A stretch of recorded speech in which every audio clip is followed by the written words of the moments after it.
நேயர்கள் அனைவருக்கும் உங்கள் நலம் விரும்பி ஆஸ்ட்ரோ ராஜகுமாரியின் இனிய வணக்கம். ஸ்ரீ கால பைரவரின் கருணையினாலும் அருளாலும் நோய் நொடி இல்லாமல் உங்கள் இல்லங்களில் எப்பொழுதும் இன்பம் பொங்கட்டும் என்று ஸ்ரீ கால பைரவரை வேண்டி வணங்கிக் கொள்கிறேன்.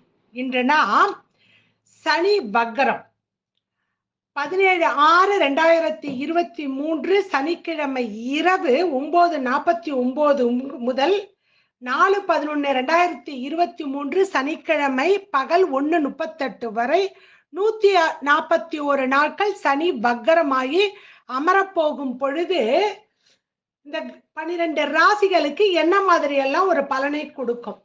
சனி நம்ம கொஞ்சம் பயப்படுற கிரகம். அது குரு பெயர்ச்சின்னா ஒரு சந்தோஷம், ஏதோ குரு அள்ளி கொடுக்க போறாரு, சனி ஏதோ அள்ளி கொடுக்க மாட்டாரு அப்படின்னு முதல்ல ஒன்ன புரிஞ்சுக்கணும். சனி கர்ம காரகன் என்று சொல்வதற்கு காரணம் நம்மளுடைய முன்னோர்கள் வைத்திருக்கக்கூடிய கர்மா. நம்ம அப்பா பாட்டன் அவர்கள் வைத்திருக்கிறது அம்மா வழி கர்மா, அப்பா வழி கர்மா. எல்லா கர்மாக்களும் நாம் செய்திருக்க கர்மாவின் பலனுக்கு ஏற்ற மாதிரி கொஞ்சம் திருந்தி நம்மளுடைய எண்ணங்கள் குணங்கள் மாறி இருந்ததுன்னா அதற்குரிய பலனை கண்டிப்பாக கொடுப்பாரு. அதை முதல்ல புரிஞ்சுக்கீங்க. சனியை பத்தி நம்ம பயப்பட வேண்டியது கிடையாது. சரிங்களா? சரி. வக்கரம் அப்படின்னா ஒரு கிரகம் வானவெளியில் சில சமயம் பின்புறமாக ரிவர்ஸ்ல சுற்ற மாதிரி இருக்கும். உதாரணமாக செவ்வாய், புதன், சுக்கிரன் இந்த 3 கிரகங்கள் எப்போதும் தங்களுடைய ஓடு பாதையில் 90 டிகிரிக்குள்ளதான் தங்களுடைய சுழற்சியை மேற்கொள்ளும். தன்னுடைய சுற்றும் வேகம் அதற்கு விதிக்கப்பட்ட அந்த 90 டிகிரியை கடக்கக்கூடிய நிலைமை ஏற்பட்டதுன்னா தன் வேகத்தை குறைச்சிக்கும். குறைத்து ஏற்பட போகக்கூடிய அந்த இடைவெளியை சரி செய்வதற்காக பின்புறமாக சுழல தொடங்கும்.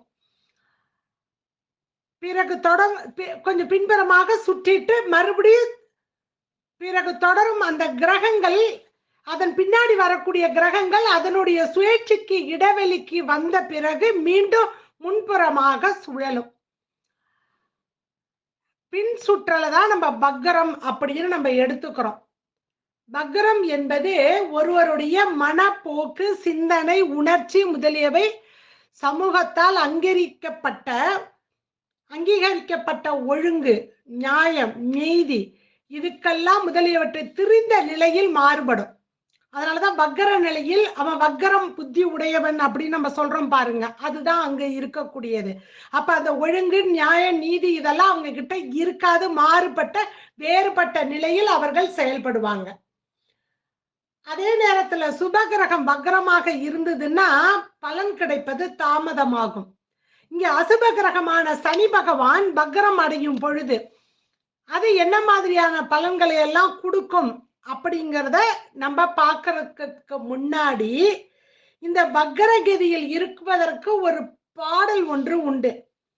மந்தன்னா சனி பகவான். மந்தனவன் கதிமாறி திரிகின்ற போக்கில் தந்துவோம் இம்பினை வக்கர நீதி, இத்துவமோ தாமதமோ கைப்பொருள் காணும், இத்தனை நாள் வேதனையில் வக்கர புத்தியில் உத்தமன் என ஒருவன் உரைத்திட இல்லை, நற்தவம் செய்தாலும் நம்பிக்கையோ அவன் இல்லை, ஏதேனும் கெட்ட குணம் ஒன்று ஒளிந்திருக்கும் அதிலேயே, நீச்சமது ஆகியும் கதிமாரியின் சுபபலன்கள் மாறும், மந்தனவன் மேஷ சனியில் வெற்றி கொண்ட நபரும் உண்டு, மகர சனியில் வக்கரகதியில் தோற்றவனும் உண்டு, நீச்சமது தன்மையனை பார்க்கத்தானே அம்சகதி நோக்கியவன் சொல்லி பார்த்தோம், கெடுபலன் குறைந்தவன் இருந்தல் நன்றே. இது வக்கர சனிக்கு உரிய பாடல். இந்த வக்கர சனியோடைய காலகட்டத்துல எந்த ஒரு காரியமும் தாமதமாகத்தான் செய்வீங்க. அது எந்த ராசியாக இருக்கட்டும், எந்த லக்னமாக இருக்கட்டும், கைப்பொருள் காணாம போகும். பலமே இல்லாமல் சனி இருந்தால் கெட்ட குணங்கள் நிறைய இருக்கும். மேஷ ராசியில் சனி பகவான் நீச்சமாகிறார். அப்ப மேஷ சனி நீச்சமாகி இடமாக இருந்தும் அதில் வெற்றி கொண்டவர்களும் உண்டு. மகர சனி அது ஆட்சி 10ஆம் இடம் கர்மஸ்தானம், அதுல சனி அமர்ந்து தோற்றவரும் உண்டு. மேஷத்தில் நீச்சமது நீச்சம்னு சொல்லாமல் அம்சத்தில் சனி பகவான் எங்கு இருக்கிறார் அதன் நிலைமை சொல்லாமல் ராசியில சொல்லாம அம்சத்தில் சனி பகவான் எங்கு இருக்கிறார் என்று பார்க்க வேண்டும். கெடுபலன் அதற்கு தகுந்த மாதிரி குறைந்து இருக்கும். இருந்தால் நன்று. அம்சத்தில் சனி பகவான் அமர்ந்து இருக்க இடம். இதுதான் சனி பகவானுக்கு உரியது. ஏன்னா சனி ஒரு ராசியில 30 மாதம் இருப்பார். 2.5 வருடம் பாத்தீங்க அப்படின்னா இந்த 2.5 வருஷத்துல ஒரு ஆண்டுக்கு 4 இல்ல 5 மாதங்கள் வக்கரகதியில் இருப்பார் சனி பகவான். ஏன் அப்படின்னா சூரியன் சனி பகவான் நின்ற வீட்டுக்கு 5ஆம் இடத்தில் வரும் பொழுது வக்கரகதி ஆரம்பிக்கும். சூரியன் சனி அமர்ந்திருக்க வீட்டுக்கு 9ஆம் இடத்திற்கு வரும் பொழுது வக்கரகதியை விட்டு நிவர்த்தி ஆகும். அப்ப 4-5 மாசம். இப்ப பாத்தீங்கன்னா ஆணி பிறந்த உடனே ஆணி, ஆடி, ஆவணி, புரட்டாசி, ஐப்பசி என்ற 5 மாதங்கள் இந்த சூரிய பகவான் இந்த ராசிகளில் அதாவது மிதுனம், கடகம், சிம்மம், கன்னி, துலாம் என்கின்ற ராசிகளில் சஞ்சாரம் செய்யும் பொழுது வக்கரகதியில் சனி பகவான் இருப்பார். அப்ப இப்படி இருக்கும் பொழுதே அஷ்டம சனி, அர்த்தாஷ்டம சனி, 7.5 சனி இதுல கஷ்டப்பட்டவங்களுக்கு ஒரு நல்ல பலனை கொடுப்பார். ஏன்னா சனி அங்க ஏற்கனவே வக்கரகதியில் இருந்துகிட்டே இருக்காரு. அதனால அது கொஞ்சம் படுத்தும் இல்லையா? இப்ப இந்த வக்ரகதியில இருக்கும் பொழுது இந்த அர்த்தாஷ்டம சனி, அஷ்டம சனி, கலத்திர சனி, இந்த 7.5 சனி எல்லாம் கொஞ்சம் நல்ல பலனை கொடுப்பதற்கான பலன் உண்டு. அப்ப இந்த 6 ராசிகள் எந்தெந்த ராசின்னு பார்க்கலாம். இந்த 6 ராசிக்கு நற்பலன்களையும் சுமாரான பலன்களையும் கலந்து சனி பகவான் தரப்போகிறார் அவரவர்களுடைய தசாபுத்திக்கு ஏற்ற மாதிரி. வாங்க அது எந்த ராசின்னு பார்க்கலாம். சரிங்களா? ரிஷப ராசி நேயர்களே, உங்கள் ராசிக்கு 10ஆம் இடத்தில் சனி, விரயத்தில் குரு, ராகு, 6ஆம் இடத்தில் கேது. இவ்வாறாக இருக்கக்கூடிய இந்த சூழ்நிலையில் ஆட்சி மூல திரிகோண வக்கரத்தில் உட்கார்ந்திருக்கிறார் சனி பகவான். 141 நாட்கள் அப்படி அவர் அமர்ந்திருக்கக்கூடிய இந்த சூழ்நிலையில் இது நாள் வரைக்கும் உங்களுடைய குடும்பம், உங்களுடைய வாக்கு எல்லாத்திலும் நல்லது ஒரு பலனை கொடுத்துக்கிட்டு இருந்தாரு. ஏன் அப்படின்னா கோச்சாரத்தில் சனி 3, 6, 10, 11 உபஜயஸ்தானங்களில் வரக்கூடிய வேளையில் நல்லது ஒரு பலனை நல்குவார் என்பது ஜோதிட விதி. இப்ப ஆட்சி வக்கரத்தில் செல்லக்கூடிய இந்த சூழ்நிலையில் பாத்தீங்க அப்படின்னா சனி பகவான் தொழில் ஸ்தானத்துல ஆட்சி வக்கரமா ஆகுறாரு. இது வரைக்கும் உங்களுடைய தொழில் ரொம்ப நல்லா போய்கிட்டு இருந்திருக்கும், வேலை அதிகமா இருந்திருக்கும். சனி என்ன பண்ணுவாருன்னா உழைப்பு அதிகமா கொடுப்பாரு, ஊதியத்தையும் கொடுப்பாரு. உழைப்புக்கேற்ற ஊதியம் வந்து சேரும். சரியா? நம்ம கர்ம பதிவுக்கு ஏற்ற மாதிரி பெரு லாபமா சிறு லாபமா இல்ல நம்ம வேலைக்கு ஏற்ற பணமா அப்படிங்கிறத டிசைட் பண்ணிக்குவாரு. அதை நம்ம அதிலே புரிஞ்சுக்கணும். நம்ம கர்மா எங்கேயோ இடிக்குது, சனி நமக்கு இங்க நல்லா அனலைஸ் பண்றதுக்கு ஒரு இடத்த கொடுக்கிறார் அப்படின்னு நீங்க புரிஞ்சுக்கணும். அதே வேளையில இப்ப இந்த தொழில் வேலை என்கின்ற இடத்தில் ஜீவனஸ்தானத்துல நின்று கொண்டு இருக்கக்கூடிய சனி பகவான் உங்க ராசிக்கு மகா யோகாதிபதி, கர்ம ஸ்தானத்து அதிபதி, தர்ம கர்மாதிபதியும் அவரே தான். அப்ப நிறைய தர்மம் பண்ணினீங்க அப்படின்னா ரிஷபராசிக்காரர்கள் கொஞ்சம் இந்த உலகத்தில், இந்த பூ உலகத்தில் வாழ்ந்து செல்வதற்கு முன்னாடி செய்யக்கூடிய தர்மத்தின் பலனை உடனே நீங்க பெறலாம். அப்படி ஒரு ராசி இந்த ரிஷபராசி.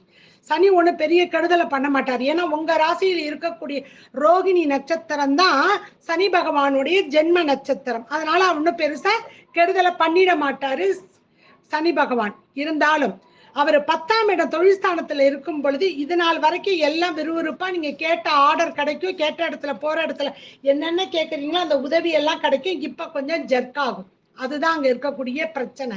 வெளிநாட்டுக்காக நீங்க ட்ரை பண்ணிட்டு இருப்பீங்க, இல்ல பிள்ளைகளை காலேஜுக்கு கொண்டு போய் சேர்க்கணும் அப்படின்னு நிப்பீங்க.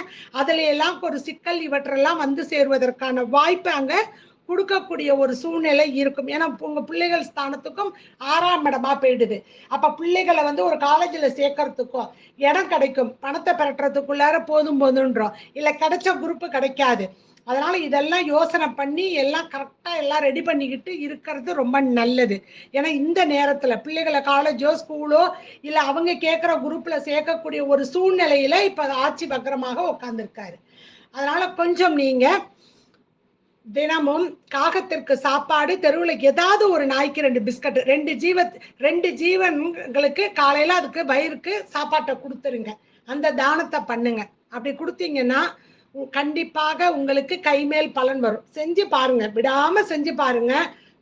பலன் கிடைக்குதா இல்லையாங்கிறத பாருங்க. சரிங்களா? அதனால பிள்ளைகளுடைய திருமண பேச்சு இப்ப இந்த ஒரு 5 மாசத்துக்கு பேச வேண்டாம். அது எந்த தசாபுத்திகள் எது நடந்தாலுமே இப்போதைக்கு, ஏன்னா உங்க ராசி அதிபதி செவ்வாயோட சேர்ந்து நிக்கிறாரு. அடுத்தது சூரியன் வீட்டுல போய் அவானி மாசம் உட்கார போறாரு. அதுக்கப்புறம் அவர் துலா ராசிக்கு வரக்கூடிய சூழ்நிலை வரைக்கும் உங்களுக்கு நல்ல பலன் கிடைக்காது. அது வரைக்கும் தான் நமக்கும் வக்ரம் இருக்குது. சரிங்களா? அதே வேளையில உங்களுடைய சுகஸ்தான அதிபதி இப்ப 2ல வந்து சூரியன் அமர்ந்து உட்கார்ந்துட்டு இருக்காரு. சனியோட திரிகோண சந்திப்பு. அப்ப இந்த சுகம் குடும்பத்திற்காக குடும்பத்தை நல்லா வச்சுக்கணும்னு நீங்க நினைச்சீங்கனாலும் அதுல ஒரு தடை வந்துகிட்டு இருக்கும். சரிங்களா? தாயினுடைய உடல்ல உபாதைகள் வருவதற்கான வாய்ப்பு இருக்குது. வண்டி வாகனத்துல போகும்போது ஏதோ ஒரு ரிப்பேர், ஏதோ ஒரு பிரச்சனை இருக்கக்கூடியதாக இருக்கும். நீங்க உங்களுடைய பயணங்கள் அவ்வளவு ஈஸியா எளிதாக ஏதாவது ஒரு தடங்கள் ஆன பிறகுதான் அந்த பயணம் போய் முழுமடையும். இல்ல பயணத்துல போகும்பொழுது கரெக்டா போயிட்டு வரும்பொழுது அந்த பிரச்சனை இருக்கும். அதனால போயிட்டு வர்றதுக்குள்ளார இந்த பிரச்சனைகள் இவையெல்லாம் கொடுக்கக்கூடிய இந்த ஒரு சூழ்நிலை இருக்கு. ஏன்னா விரயத்தில் குரு பகவான் வந்திருக்காரு. அஷ்டமாதிபதி 12ல வந்து உட்கார்றது சிறப்புன்னு சொன்னாலும் கூட விரயத்துல குரு வந்து உட்கார்றது சிறப்பு கிடையாது. அதே வேலை, ஏன்னா அவர்தான் லாபாதிபதியும் கூட. அதே வேளையில இந்த சனி பகவான் 12ஆம் இடம், 4ஆம் இடம், 7ஆம் இடத்தை பார்ப்பாரு. கணவன் மனைவிக்குள் பிரச்சனைகள் வரும். ஏன்னா குடும்பஸ்தானத்தோட திரிகோண சந்திப்பு. அடுத்தது 7ஆம் இடத்தை 10ஆம் பார்வையாக பார்க்கிறார். கணவன் மனைவிக்குள் பிரச்சனைகள் வருவதற்கான வாய்ப்பு இருக்குது. அதாவது ஆத்திரத்திலையும் கோபத்திலையும் வார்த்தைகளை விட்டு விடாதீங்க. ஏன்னா சூரியன் வந்து 2ல உட்கார்றாரு. ஆணி மாசம் முழுவதும் அந்த 32 நாட்கள் வாயை கொஞ்சம் உஷ்டமான வார்த்தைகளை கொட்டாதீங்க, அகங்காரத்தை கொட்டாதீங்க. நான் தான் லீடர்ஷிப்பை எடுத்துக்கிற மாதிரி, என்ன மீறி எதுவும் நடக்கக்கூடாதுங்கிற மாதிரி கணவனா இருந்தாலும் மனைவியா இருந்தாலும் செய்யுங்க. பிள்ளைகள் ஓரளவுக்கு நீங்க சொல்றதை கேட்பாங்க. ஆனா புரியிறபடி கொஞ்சம் சொல்லணும். கோபத்தோட சொன்னீங்கன்னா கேட்க மாட்டாங்க. ஏன்னா பிள்ளைகளுடைய இடத்துக்கு 6ஆம் இடத்துல ஆட்சி வக்கரமாக இருக்கிறது சிறப்பு கிடையாது. பிள்ளைகள் ஸ்தானத்துக்கு 6, 8ஆக குரு ராகு இணைவதும், பிள்ளைகளுக்கு 2ஆம் இடத்துல கேது இருக்கிறதும் சிறப்பை தராது. அதனால பிள்ளைகளுக்கு உங்க ஜாதக பிரகாரம் அதுங்களை படுத்த போகுது கிரகங்கள். அவங்க ஜாதகம் அப்புறம். சரியா? அப்படி இருக்கும் பொழுது உங்களுக்குள்ள அந்த உறவு முறையும் கொஞ்சம் சிக்கலை கொடுக்கும். தந்தையின் உடல்ல உபாதைகள், தாய் தந்தை உடல் 2 பேருடைய உடல்லையும் உபாதைகள் ஏற்படுவதற்கு, மருத்துவ செலவு வருவதற்கு, திடீர் மருத்துவ செலவு வருவதற்கான வாய்ப்பு இருக்குது. அதை பார்த்துக்குங்க கொஞ்சம். அடுத்தது, புதிய வேலைக்கு நான் ட்ரை பண்ணுங்க. கிடைக்கிற வேலையை வந்து காப்பாத்திக்கிங்க.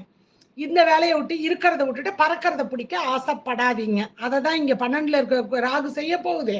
6ல இருக்க கேதும் அதை தான் செய்ய போகுது. 10ல இருக்க சனியும் அதான் பண்ண போகுது. அதனால அதை கொஞ்சம் பார்த்துக்குங்க. நண்பர்கள் கிட்ட, பார்ட்னர் கிட்ட, உற்றார் உறவினர்கள்ட்ட தேவையில்லாத விவாதம் எதுவும் செய்யாதீங்க. உங்க மன கசப்பு அடைவது மாதிரி அவங்க நடந்துகிட்டாலும் என்னுடைய கிரகநிலை இப்ப சரியில்லை, அதனால அவங்க அப்படி நடந்துக்கிறாங்கன்னு நீங்க புரிஞ்சு நடந்துக்கிட்டீங்கன்னா சிறப்பா இருக்கும். அதை தான் இங்க சனி பகவான் புரிய வைக்க போகிறார். உங்களுடைய பணம், நீங்க எங்க வேலைக்கு போறீங்க, எந்த வேலைக்கு நீங்க இன்டர்வியூக்கு போறீங்க, என்ன செய்ய போறீங்க, எந்த ஒரு விஷயத்தையும் அடுத்தவர்களோட பகிர வேண்டாம். 10ல் சனி இருக்கும் பொழுது அந்த இடம் சம்பந்தப்பட்ட எந்த ஒரு விஷயத்தையும் நீங்க உங்க தந்தையின் மூலியமாக கிடைக்கக்கூடிய எந்த ஒரு விஷயம், உங்க பிள்ளைகள் விஷயம், குடும்ப விஷயம், எந்த ஒரு விஷயத்தையும் நீங்க போய் வெளியில இப்போதைக்கு சொல்ல வேண்டாம். எல்லாம் நடந்து முடிஞ்சதுக்கு அப்புறம் சொன்னீங்கன்னா அது சிறப்பை தர. அதுக்கு முன்னாடி நீங்க சொல்ல வேண்டாம். அரசியல் துறையில் இருக்கக்கூடியவர்களுக்கு இதுவரைக்கும் நல்லா இருந்தீங்க, இப்ப கொஞ்சம் பிரச்சனையில இருக்கும். அத ஆணி மாதம் மிக கவனமாக இருக்கணும். ஆணி மாதமும் ஆவணி மாதமும் மிக கவனமாக இருக்கக்கூடிய ஒரு சூழ்நிலை இருக்குது. பார்த்து நடந்துக்குங்க. சரிங்களா? திரைப்படத்துறையில் இருக்கக்கூடியவர்களுக்கு இதோ வருது வேலை, அதோ வருது வேலை, இதோ இப்ப கிடைச்சிரும், நீங்க போங்க, சொல்லி அனுப்புறோம், கண்டிப்பா உங்களுக்கு தான் இது அப்படின்னு அவங்க கூறுனாங்கன்னா அதை நம்பி இருக்காதீங்க. அடுத்த வேலைக்கு ட்ரை பண்ணுங்க. எந்த வேலையும் உங்ககிட்ட வர்ற வரைக்கும் அது நிச்சயம் இல்லாத வேலைதான். அதனால அதை புரிஞ்சு நடந்துக்கிட்டீங்கன்னா நல்லது ஒரு பலன் கிடைக்கும். சரிங்களா? வெளிநாட்டு யோகம் இதுக்கெல்லாம் ட்ரை பண்ணுங்க. ஆனா கிடைக்கிறது கொஞ்சம் லேட்டா ஆகும். சரிங்களா? ராகு பகவான் வந்து 30/10 உட்கார்ந்ததுக்கு அப்புறம் மீன ராசியில ராகு கேது பெயர்ச்சிக்கு அப்புறம் நல்லது ஒரு விஷயம் உங்களுக்கு நடைபெறுவதற்கான வாய்ப்பு இருக்குது. அதனால அது வரைக்கும் கொஞ்சம் பொறுமையாக இருக்கிறது நல்லது. சரி, இந்த காலகட்டங்கள் மகா யோகாதிபதியாக சனி இருந்தாலும் அவர் நல்லது ஒரு பலனை தரக்கூடிய ஒரு சூழ்நிலையில் இல்லாததுனால நீங்க தேனி மாவட்டத்தில் உத்தமபாளையத்துக்கு அருகில் உள்ள குச்சனூர் சனி பகவான் சுயம்பு மூர்த்தியாக இருந்து அருள்பாலிக்கிறார். அப்படியே கல் தூணா பூமியிலேருந்து அப்படியே மேல எழும்பி வந்தாரு. அந்த மூர்த்தத்தை தான் சனி பகவானாக அங்க கொண்டாடுகிறாங்க. வேற எந்த கோயிலையும் இல்லாத சிறப்பு மஞ்சள் காப்பு சாத்தப்படும் இந்த கோயில்ல. சூரியனுடைய மகன் என்பதனால் நாமம் போட்டிருக்கோம். அதே வேளையில ஈஸ்வரன் பட்டம் பெற்றிருப்பதனால் விபூதியும் அணிவிக்கப்படும் அந்த மூர்த்தத்துக்கு. நமக்கு அது ரெண்டுமே நமக்கு அங்க விபூதி கொடுப்பாங்க, வாங்கி பூசிக்கிங்க. குச்சனூர் சனீஸ்வரன் நீதியை வழங்குபவராகவும் வயிற்று வலியை நீக்குபவராகவும் திகழக்கூடியவர். ஏன்னா 12ல குரு ராகு இணைஞ்சி 6ஆம் இடத்தில் கேது இருக்கக்கூடிய இந்த சூழ்நிலையில் வயிறு சம்பந்தப்பட்ட விஷயங்கள், நோய் வருவதற்கு தலை சம்பந்தப்பட்ட விஷயங்கள், ஏதாவது அதனுடைய வயிற்று வலியோ இல்லது கண் தலை இந்த சம்பந்தப்பட்ட பிரச்சனைகள் இவையெல்லாம் வருவதற்கான வாய்ப்பு இருக்குது. அதனால தேனியிலிருந்து 20 கிலோமீட்டர்ல இருக்கு இந்த ஆலயம். 141 நாட்கள்ல ஒரு நாள் சென்று, அது சனிக்கிழமையோ அல்லது உங்க ஜென்ம நட்சத்திரமோ அல்லது ரோகிணி நட்சத்திரம் சனி பகவானுடைய நட்சத்திரம் உங்க ராசியிலேயே இருக்கக்கூடிய நட்சத்திரம், அதுல சென்று நீங்க வழிபட்டு அர்ச்சனை செஞ்சுட்டு நெய் வந்து நல்லெண்ணெய் தீபம் ஏற்றி வழிபாடு செய்துட்டு வந்தீங்க அப்படின்னா அந்த விபூதியை நெற்றியில் பூசி கொஞ்சோண்டு தண்ணியில கலந்து குடிச்சிங்கன்னா உடம்பில் எப்பேற்பட்ட வியாதியும் குணமாகும். உங்க தாய் தந்தைக்கும் அந்த விபூதியை வாங்கிட்டு வந்து கொஞ்சோண்டு தண்ணியில ஊற்றி தண்ணியில கரைச்சி கொஞ்சம் குடிங்க. அவங்களுக்கு இந்த திடீர் மருத்துவ செலவு இல்லாம சனி பகவான் காத்தருள்வார். அதனால காகத்திற்கும் நாய்கள் சனி பகவானுடைய குருவாக இருக்கக்கூடிய பைரவருடைய வாகனம் வேதமெல்லாம் நாயாக இருக்குதான். அதுல எந்த இந்த நிக்கக்கூடிய நாய்கள்ல எது வேதமாக நம்ம கிட்ட வந்து நிக்குது, நம்ம கொடுக்கறது அதுக்கு செல்லுதுன்னு தெரியாது. சூட்சமம், மாயை. அதனால் நம்ம போட்டுக்கிட்டே இருங்க, நல்லது ஒரு பலன் கை மேல கிடைக்கும். அடுத்த எந்த ராசிக்கு இதுவரைக்கும் நல்ல பலனை கொடுத்து கொண்டு இருந்த சனி பகவான் சுமாரான பலனை தரப்போகிறார் என்று பார்ப்போம் வாங்க. பார்ப்போம். ஸ்ரீ குபேரன் டிவியை பார்த்தமைக்கு நன்றிகள். மேலும் இது போன்ற தகவல்களை தெரிந்து கொள்ள ஸ்ரீ குபேரன் டிவியை சப்ஸ்கிரைப் செய்யுங்கள். மறக்காமல் பெல் ஐக்கானை கிளிக் செய்யுங்கள்.